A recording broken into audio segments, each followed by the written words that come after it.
Tugas kepemimpinan pendidikan. Faktor-faktor yang mempengaruhi kepemimpinan. Oleh Angelika Desdila Hamdani. NIM 220020 ke-77. Administrasi Pendidikan. Assalamualaikum warahmatullahi wabarakatuh. Alhamdulillahirabbil alamin. Wassalatu wassalamu ala asrofil anbiya'i wal mursalin wa ala alihi wa ashabihi rasulillahi ajmain. Pertama dan utama sekali, marilah kita ucapkan puji dan syukur atas kehadirat Allah Subhanahu wa Ta'ala yang telah melimpahkan rahmat serta karunia-Nya kepada kita semua. Tak lupa pula salawat beriringkan salam kita hadiahkan kepada junjungan kita, yakninya Nabi besar Muhammad SAW dengan hantaran kata Allahumma sholli ala Sayyidina Muhammad wa ala ali Sayyidina Muhammad. Langsung saja, saya Angelika Desdila Hamdani dengan nomor NIM 22002077. Saya berasal dari Departemen Administrasi Pendidikan. Di sini saya akan melakukan video presentasi untuk memenuhi tugas mata kuliah Kepemimpinan Pendidikan. Pada video kali ini, saya akan memaparkan materi terkait dengan faktor-faktor yang mempengaruhi kepemimpinan. Bisa kita lihat dari sudut pandang Harsey dan Blanker terkait gaya kepemimpinan. Pada dasarnya merupakan ada dari 3 hal, 3 perwujudan, ataupun 3 komponen. Yang pertama adalah si pemimpin itu sendiri, di mana si personil secara pribadi ini muncul di dalam dirinya atau memang berdasarkan bawaan dirinya secara pribadi. Yang kedua, bawahan atau orang yang akan dipimpinnya. Yang ketiga, persoalan situasi di mana proses kepemimpinan tersebut akan dilaksanakan. Arti secara personal, pemimpin tidak bisa berdiri sendiri. Yang pertama, pimpinan.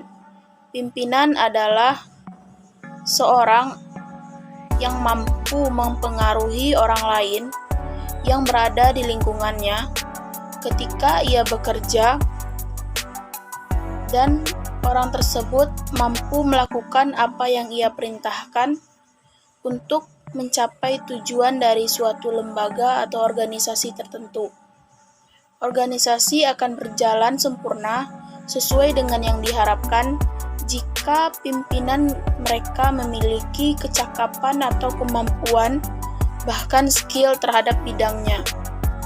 Setiap pemimpin memiliki keterampilan yang tidak sama, karena setiap manusia dilahirkan dengan keunikan masing-masing dan berbeda. Maka dari itu, muncullah keterampilan-keterampilan yang tidak sama ketika seseorang memimpin. Seperti misalnya keterampilan teknis, keterampilan manusiawi, dan keterampilan konseptual. Meskipun secara teori memiliki kesamaan, tetapi secara teknis pemimpin memerlukan atau melakukan sebuah kegiatan memimpin itu dengan gaya yang berbeda-beda. Dapat kita simpulkan bahwa faktor kemampuan personil adalah kombinasi antara potensi sejak pemimpin itu dilahirkan ke dunia sebagai manusia, antara potensi bawaan dan perlakuan edukatif lingkungan adalah 2 hal yang sangat berbeda dan terpisahkan. Karena itulah yang menentukan seberapa hebatnya seseorang dapat memimpin. Selanjutnya adalah komponen kedua, yaitu adalah bawahan. Bawahan adalah sekelompok orang yang merupakan anggota dari suatu perkumpulan, di mana anggota-anggota tersebut merupakan pengikut dari setiap lembaga atau organisasi yang mereka nantinya akan diberi tugas, dan tugas itu diberikan oleh pemimpin mereka.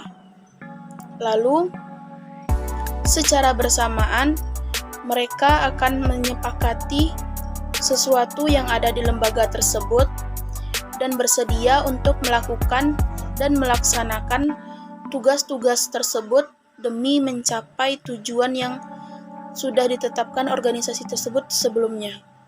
Dalam suatu organisasi, bawahan memiliki peran yang amat sangat strategis, di mana tumbuh kembangnya sebuah lembaga tidak dapat dikatakan sebuah lembaga jika tidak ada anggota. Walaupun sebuah lembaga memiliki pemimpin tetapi tidak memiliki bawahan, maka sebuah organisasi tersebut tidak akan bisa berjalan dengan lancar. Bawahan juga memiliki peran strategis karena sukses atau tidak suksesnya seorang pemimpin dapat dilihat dari para pengikutnya atau para anggotanya.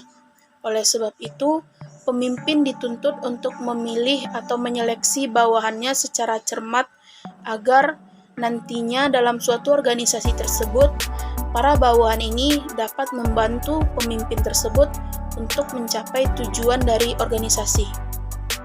Yang ketiga, yaitu situasi dan kondisi.